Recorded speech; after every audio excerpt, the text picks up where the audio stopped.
Welcome to Roofing Road Trips, the podcast that takes you on a thrilling journey across the world of roofing. From fascinating interviews with roofing experts to on-the-road adventures, we'll uncover the stories, innovations, and challenges that shape the rooftops over our heads. So fasten your seatbelts and join us as we embark on this exciting roofing road trip. Hello and welcome to Roofing Road Trips from Roofers Coffee Shop. My name is Heidi Ellsworth, and as always, we are bringing to you podcasts that help the roofing business. We want to help take your business to the next level. So we have to bring experts in who can really help and talk through everything. And today, it's all about service. And you know who we have if we're talking service. It's Tracey Donels with Service First Solutions. Tracey, hello again. Hello, Heidi. It seems like I've been running into you everywhere lately. We were just at the Western States Board meeting. That was so much fun. And next week we'll be at Florida. Yes, we will. All over the place. You're going to get too much of me. Never, ever, ever. Because I love these topics. I love what you're doing for contractors across the industry. Tracey, you're just making such a difference. Well, thank you so much. I really love what I do. It's the reason that I'm not a contractor anymore, because I wanted to stay involved in service, and I knew the easiest way to stay involved in service is help other people grow their service and their repair and maintenance department. Yeah. And it's making such a difference. So let's start out with, why don't you go ahead, for those few who don't know you, do an introduction of yourself, your history in roofing, and tell us about your company. Excellent. My name is Tracey Donels. I've been in commercial roofing now for almost 20 years. I make the joke that I was the guy who started in a roofing service truck and then never left the service department after 20 years. So I've done just about every job there is. I can't imagine a service job there has been that I haven't done, everywhere from helper in a truck to inspector, estimator, coordinator, salesperson, manager, executive level, overseeing all kinds of fun stuff. Love it. Grew our department at K-Post, or helped grow our department at K-Post from 3 trucks when I first started there to almost $9 million before COVID. And we've been doing this now for about 5 years at Service First Solutions. And we are a training, coaching, and consulting company that works specifically with contractors to grow their repair and maintenance departments. And that's where the name comes from, Service First Solutions, because if you start with service, it's amazing what else will come your way. Yeah. And how much you'll grow. Yes. Yeah. Exactly. So, and Tracey, I have just been so honored this year to be able to listen to you speak a couple of different times. And at the Service Con, I've heard you speak at NRP in the past. I mean, just a number of events. And so I kind of wanted to sneak in and talk about some of the things that you are speaking around to all these contractor groups out there, because it was, to me, incredibly inspirational. And so let's start with, I think a lot of people know you have done an amazing job comparing Chick-fil-A to roofing service. So can you kind of share that story and how you have made that comparison? Yes. Well, when I started traveling around and seeing a lot of departments, I had the benefit of working in a company that really believed in service, and we invested in service, and I had a good team around me. And it takes a good team to provide good quality service, and good quality service at a fast speed. And that's what too many of our contractors don't realize today, is service is all about speed. Just like we used to tell the salespeople and stuff like that, you can't go out and sell yourself on you put a better roof on than everybody else. That's what everybody's selling themselves on, Exactly. right? Yeah. And you start selling yourself on safety and all the things like that. Well, nowadays you can't simply go out there and say you're going to do a good repair. No one's going to go and say they do a bad repair, right? So it's all about providing a good product with good customer service at a high rate of speed. And that's where the Chick-fil-A model comes in. They have a good product. Are they selling filet mignon? No. They're selling quick lunches to satisfy a problem. You're in a rush. You need good quality food, and you need it fast. Good customer service would help out as well, right? So they can do that with Chick-fil-A. And if we can do that with our roofing services, we're not selling new roofs. We're not selling filet mignon. We're selling roof repairs. And if we can sell roof repairs to solve the emergencies in a fast rate of speed with good customer service, we're not going to care about the price. And look at Chick-fil-A. Yeah. Chick-fil-A has a good product, great customer service, incredible speed, and they're the fastest drive-through around, and they're always busy. And they close on Sundays, and we're okay with it. We're like, oh, Right. well, I'll get chicken on Monday. No worries. Yeah. Right? Can you imagine if we're a roofing company and somebody called us and say, oh, it's Wednesday. We don't work on Wednesday. Oh, okay, no problem. I'll call you back tomorrow. Right? Couldn't imagine that. But that's where Chick-fil-A is. And we are in the problem-solving business. And the more little problems we solve for our customers, the more they're going to come back. And the more they come back, the more problems they have and the bigger problems they have. Right. And if they keep coming back long enough, or maybe just enough times, all of a sudden it's, hey, I need the most expensive thing you have because my roof is in the parking lot, or my roof got hailed out. Or you know what? You can't make it last forever. And I trust you implicitly. And by chance, you also put on new roofs? Oh, yes, by chance we do. Right? My last 2 years when I was at my contracting firm, more than 50% of our project revenue came directly from service clients. Wow. Now, they weren't just all handed to us and stuff like that, but sometimes we got a smarter bid. Sometimes we just know the customer a little bit better. They trust us. We know how to sell them. Mm-hmm. Sometimes it's, hey, you're my roofer. What do you got? Oh, Yeah. here's a price, and transactions closed. And that can really do wonders to a roofing company, not only financially, but just stress-wise. Yeah. That, well, now more customers like us. More customers want to do business with us. More customers want to answer our email because we have a relationship. More customers want to be open with us. More customers want to give us a second chance. Ooh, there's a good one. Second chance. The whole reason that we have service departments. Right. Right. So there's so much that the service department can do, and so much potential and revenue it can unlock. If we just focus on a good product, customer service, and speed. Yeah. Doesn't need to be a perfect repair. It needs to be an adequate repair.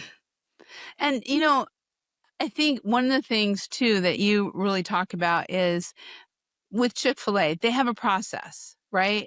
Every high school kid can come in there and know exactly what they're doing, when they're doing it, where they're doing it, how they're doing it. So you're having that same experience every single time that you drive through that Chick-fil-A. And really, roofing and service is the same thing, right? The building owners want to know that they can either log in, put in a service request, pick up the phone, whatever, but that they're going to get the same level of service every single time, the same processes. Talk about that. You're exactly correct. They want to know they're going to be taken care of.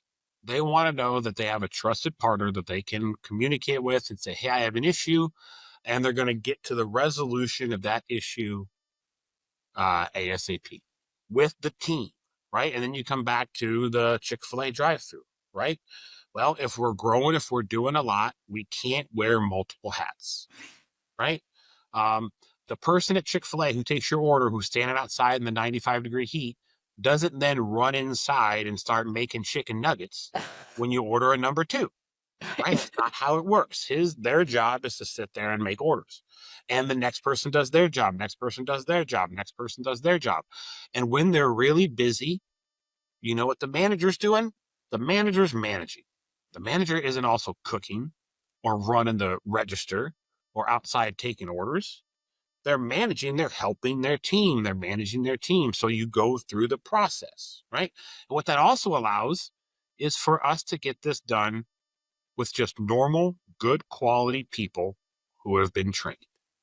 Yeah. My joke is always, there's no Colonel Sanderses working at Chick-fil-A. It's 14 and 85-year-olds. Yeah. And they're doing a bang-up job. because they've been given a role. They've been good quality people. They've been given a role. They've been given training, and they've been given leadership. And fast food chicken isn't rocket science. And I would say commercial roofing isn't rocket science, right? Not that it's not difficult, but it can be taught. And obviously, when you come to commercial roofing, how important it is that the building owner does have someone they can trust to know that their treasures, their people, their tenants, that everything is being protected down there. And it's interesting, Tracey, because when I first started in this industry a couple decades ago, it was called negotiated work.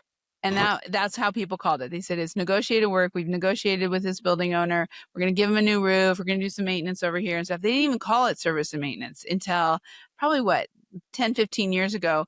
And then really people realized, to your point earlier, that this is something that can not only be a great profit center, but it also brings in more work. So how does mindset really come in with the contractors as they're building these internal support systems and building service teams? How should they be thinking? Because maybe they aren't associating those two things from the past, but really there is a whole mindset for service. It's a totally different mindset. It is, I like to think of it as the golden rule of service, right? Give your customer the treatment you would expect in return, right? And that's really what we need to do. And we've all had the experience where we're dealing with a customer service person, and we can tell from the behaviors, the voice or the inflection or how they're talking that this person is not interested in helping us. This person is just doing a job. Right. And if we think about what we encounter in the service department of a roofing company, it's everybody's worst day. Nobody ever comes to the service department or calls the service department in a happy mood, right? They need help, and they need help right away. And if you do not want to help them, if you don't have the right attitude of wanting to help these people, wanting to solve their problems, wanting to take some responsibilities off their plate, wanting to save them money, whatever it happens to be, it's going to come out in everything you do. Every single thing you do. So it is definitely important to have that mindset. I had a big sign over the door leading out to my service warehouse when I was a contractor, and it was both in English and in Spanish, and it said, treat today's roof as if it was your own. Mm-hmm. And I told my guys, if we do that every single day, guess what? I'm going to stand by you, but we're still going to screw up every once in a while. But the customer's going to know that we care about them, right? And this goes to the repeat business, the building of the trust. When we have someone that we trust, that we've been going to for years, we know how they treat us, how they feel about us, that they really care, and we will forgive a mistake because mistakes happen. Yeah. But if I am the low price provider, and this is the first time you've ever met me, and I make a mistake, there's a good chance I'm never coming back to your property, no matter what I do. Yeah. Painting, lawn care, electrical, HVAC, or roofing, right? And this is why I think the service department can carry you through a snafu in a project. Yeah. But I don't care how good you put that roof on, it's not going to sustain a 10-year crappy service relationship.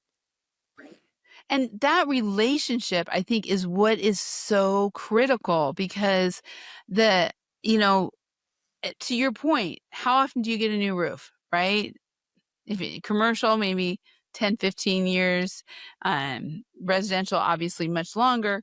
And when you're really looking at that, if the contractor isn't keeping that relationship with that building owner year after year, protecting their properties, protecting their assets, then someone else is going to come along. Some other roofing contractor is going to come along. So not only is it about making money every year, obviously, that just kind of takes care of itself, but also being in front of it. And most building owners have more than one piece of property.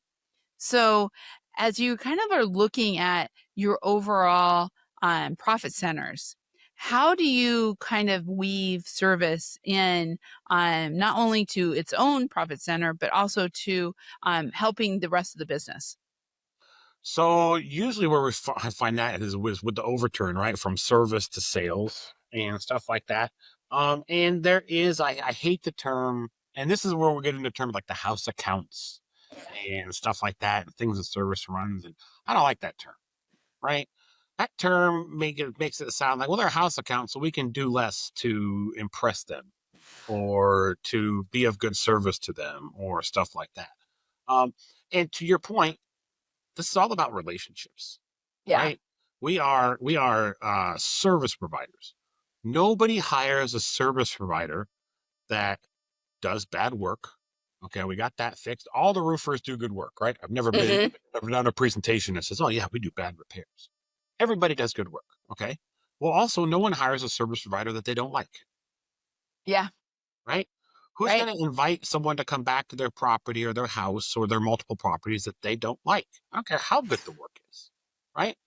And no one begins to like people that you've never met, that you haven't spent time with, right? So we Right. think about this idea, and then we think about the idea that, okay, every single new customer out there for me already has a roofer, every single one of them. So now I have to go and tell them why they need to choose my roofing company over somebody else's roofing company. Easiest place to make that distinction is in service, Yeah. because far too many of our contractors in the country still don't prioritize service or focus on service, right? But even that's going to take repeated visits because I'm just Joe off the street. You just met me and you've been working with your roofer for 2 years and you're not mad at him right now, right? Right. It's going to take repeated visits. So you not only remember my name, but then you're willing to talk to me and willing to hear my spiel. And then eventually, guess what? Everybody screws up. Their roofer is going to screw up and they might give me a call. Yeah. Or their roofer might go out of business, or their roofer might get acquired by somebody. It might be different people working there, whatever it happens to be, right? But I can't just call once and then say, well, I hope that whenever they have a leak, they'll call me. Right. Never going to happen. Mm-mm. So let's talk a little bit about the sales process. And I've been really interested in this because I know with the larger sales, service and maintenance departments, they sometimes have their own salespeople.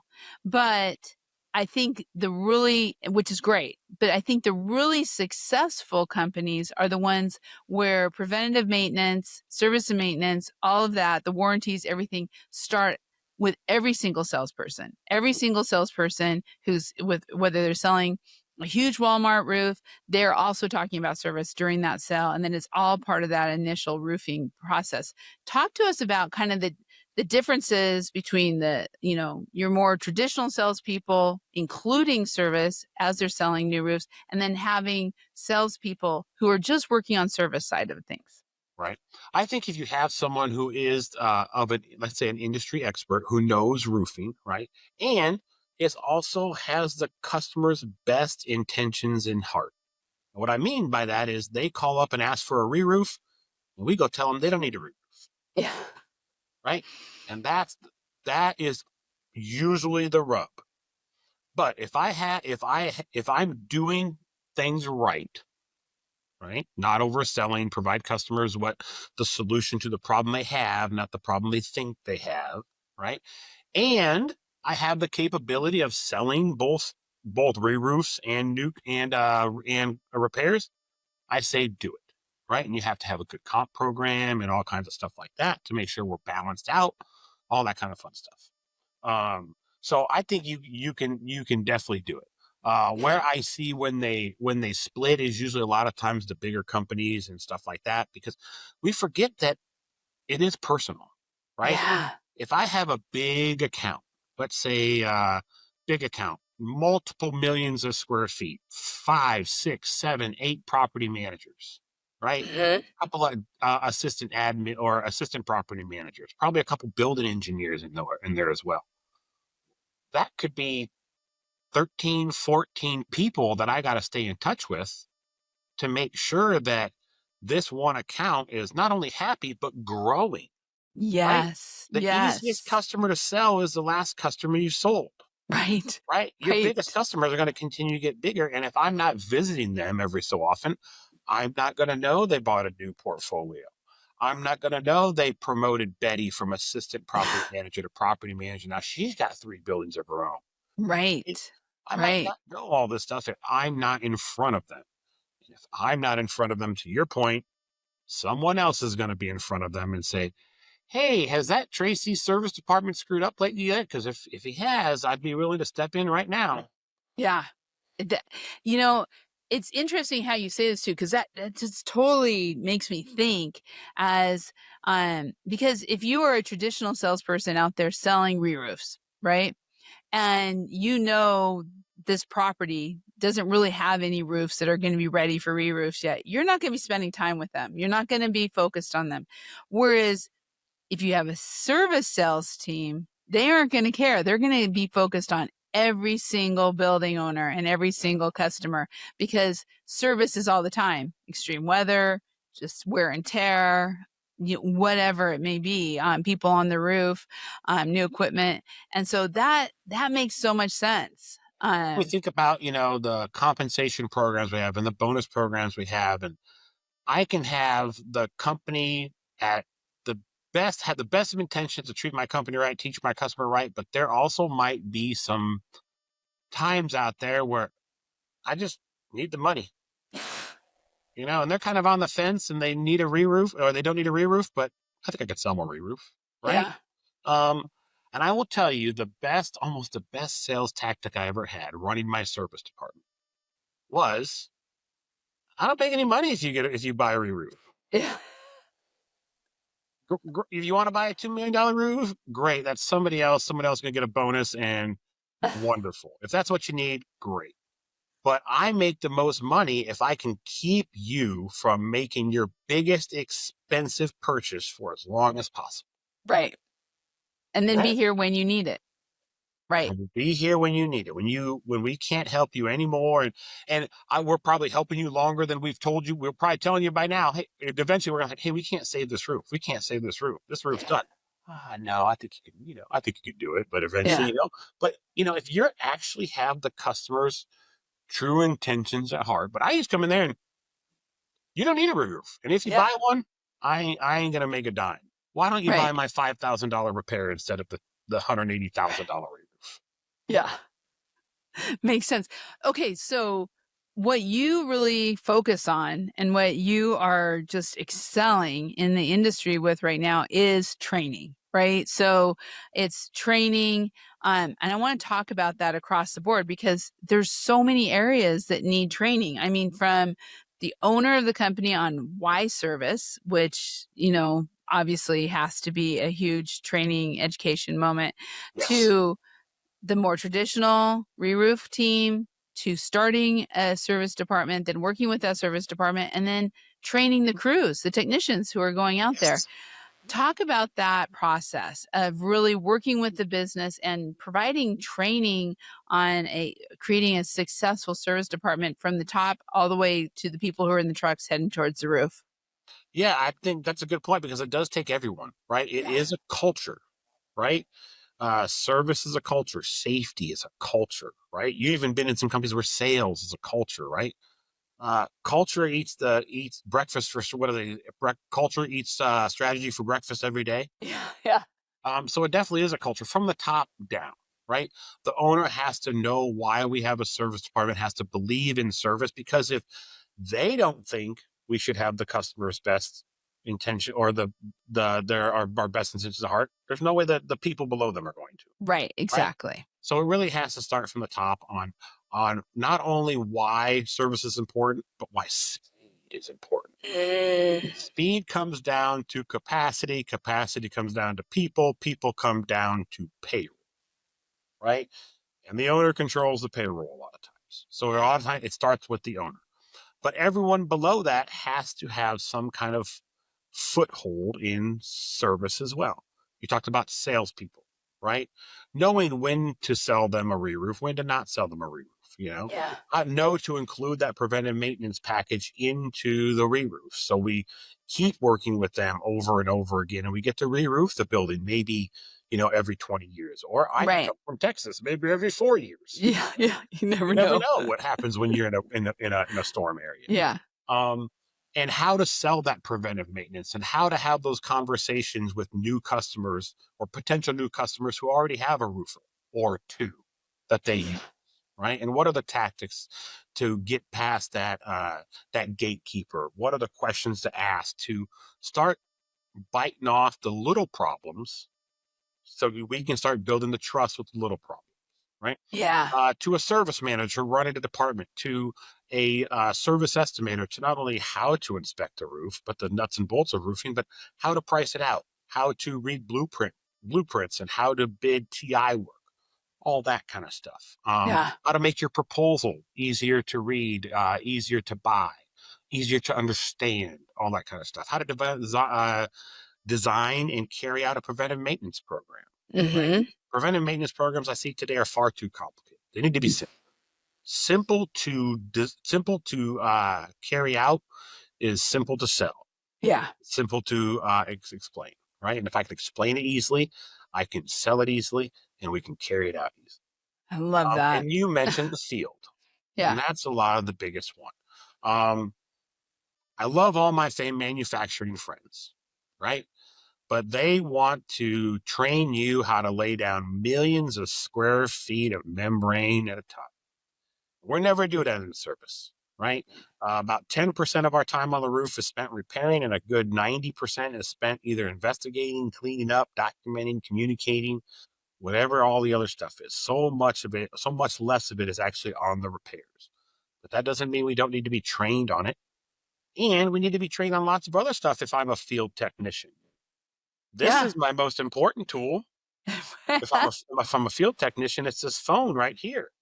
Yeah. Because communication is the number one thing we do, and we need to go through that training and know how to communicate with the customer, how to document what we did, how to recognize potential recommended actions following a leak repair, all that kind of stuff. If there's so many things to learn in service, and so very few of them have anything to do with roofing. Well, when you think about the technology of service and what's happening with all the technology, the software companies out there, the iPads, the phones that are on the roof, and the other thing I think when you're talking technology is you have to also bring in the fact that you're going to be training on building owner expectations, whether they're working through a national network like National Roofing Partners, or whether they are just have their own check-in, check-out apps, special software that they have to use. So there's a lot of training for the technicians and for the service department that you just don't have in the rest of the company.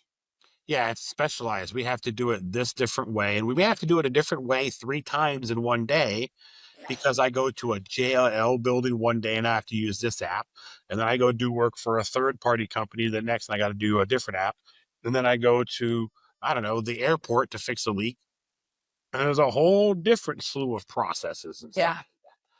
So again, it comes back to so little of the stuff we do in the service department is roofing. So much more of it is communication or documentation or investigation.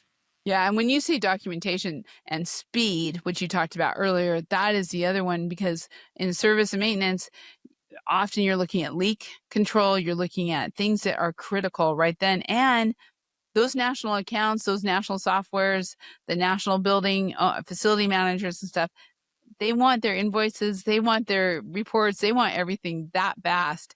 And so, I don't mean this to make it sound complicated. If you're thinking about starting a service department, I'm just saying, getting people who know it's like, why recreate the wheel? I think is working with someone like Tracey and Service First Solutions. To me, Tracey, is really, there's so much out there, but it's, to your point, it's processes. It's not that complicated, but why try to figure it out and recreate the wheel all by yourself? Yep. If my life depended on it and I needed to lose 50 pounds, I wouldn't say, well, I'm going to go do some research and figure out how to be a fitness expert. Right. No, I go hire a dietitian and a personal trainer, and we get this thing knocked out in a heartbeat, right? Yeah. I went to a gym class. I went to an exercise class today, right? Has a coach, tells us what to do. They're an expert. Yeah. I'm not an expert, right? So you're right. It's not rocket science, but that doesn't mean we couldn't benefit from a roadmap, Right. right? And Right. that's what And we some of it often is a say little is, complicated. yeah, It's just how it we want to is. be that roadmap for the service departments, right? Yeah. The contractors know where they are. They know where they want to get to.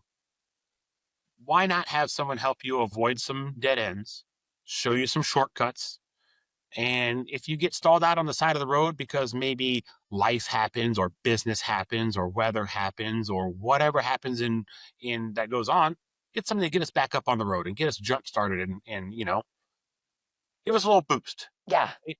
And that's where that culture and that attitude comes in. Mm-hmm. If I didn't care about service and I didn't want to help people grow their service department, you'd be able to tell in every action and thing I do. Right. Right.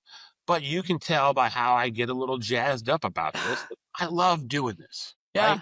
And I almost like it when people bring me problems more than when they bring me, oh, we have a great scorecard and everything's, fantastic. And it's, balloons and ribbons and we're going to have a parade. And it's like, oh, Aw, let me help. Fun for us to talk about. Right. Oh my But gosh. luckily, the service department, we're always dealing with other people's problems, and we Right. never know what's coming down the pike. And it keeps us on our toes.